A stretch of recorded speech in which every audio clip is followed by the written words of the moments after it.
El culto al sol existía incluso en el período predinástico hace más de 6.000 años. El primer templo dedicado al sol se construyó en la primera dinastía hace unos 5.000 años.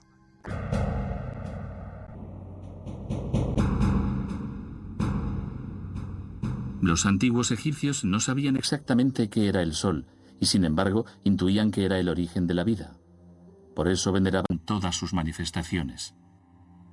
El dios del sol, Ra, era la divinidad principal de su panteón. Era el dios del renacimiento y era representado de muchas formas. Al amanecer era Kepri, en forma de escarabajo. Durante el día era Ra, un hombre con cabeza de halcón coronada por el disco del sol. Y finalmente, en el ocaso, era Atón, con forma humana y coronado con la doble tiara. Sin embargo, los antiguos egipcios no solo estudiaban el sol, sabían dónde estaban exactamente los puntos cardinales. La pirámide de Keops es un ejemplo perfecto. Los 4 lados del monumento están alineados con los 4 puntos cardinales, con un error de menos de 1/10 de grado.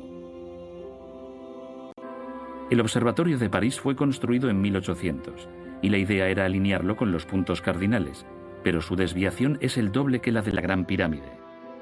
Aunque las herramientas que usaban eran muy limitadas, los antiguos egipcios ya conocían la existencia de 5 planetas de nuestro sistema solar: Júpiter, Saturno, Marte, Mercurio y Venus. También podían distinguir varias constelaciones: el Cisne, la Osa Mayor, Casiopea, Siro y sobre todo Orión.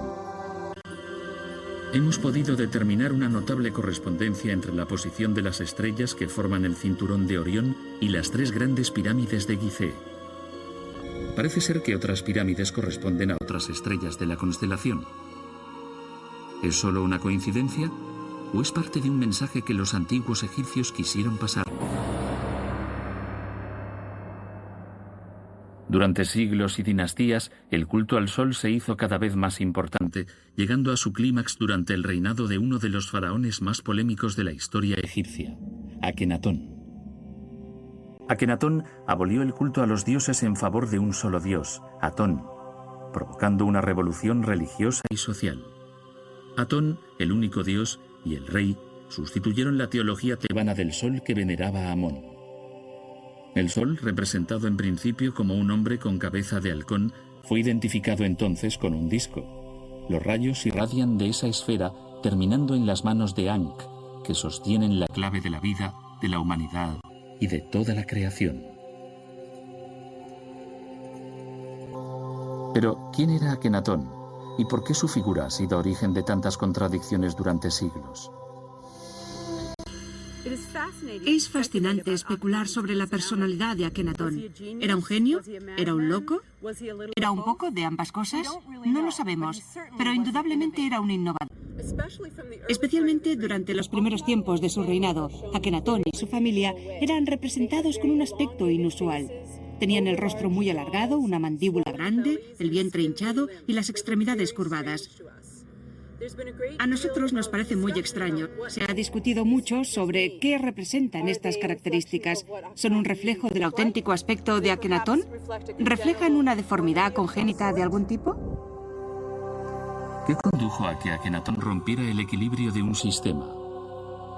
¿Era una lucha por el poder entre la clase religiosa o era el plan de un visionario? Había un gran conflicto entre el rey y el gobierno, los funcionarios y el sacerdocio de Amón. Sobre esa situación había una exaltación de la autoridad real a través de la valorización de su apariencia divina. La bella y poderosa Nefertiti asumió un papel prominente durante el reinado de su esposo, Akenatón.